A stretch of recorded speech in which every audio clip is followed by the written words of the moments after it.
So I get asked quite often, how did I get into sneaker investing? So it started back in my undergrad years where I wanted to purchase shoes that were luxury and high demand. And I figured out if I bought 3 of them, I could sell 2 of them at a profit and keep 1.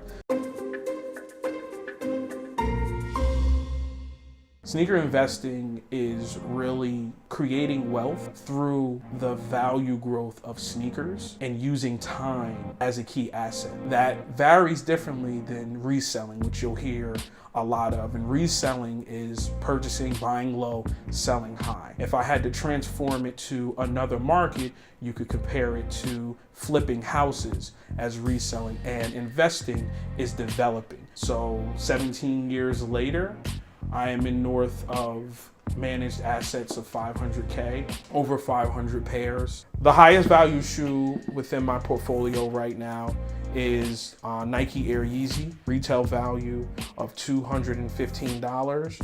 Right now I have a buyer that's looking to purchase for $4,800. So that's about 1,900% growth.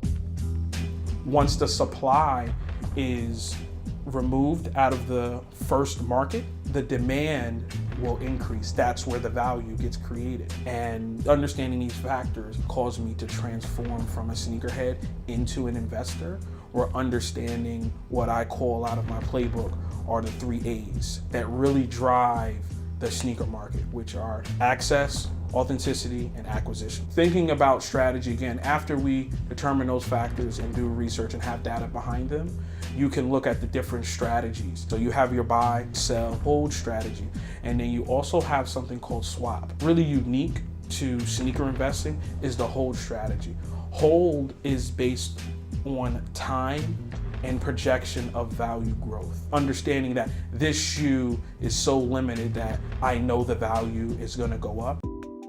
The key with sneakers are holding them within their original release specs. And what I mean by that are the box, their temperature. You do not want your shoes to oxidize over time. A strategy that I look at is I try to swap shoes that have high value but have a lower liquidity rate for something that's more liquid.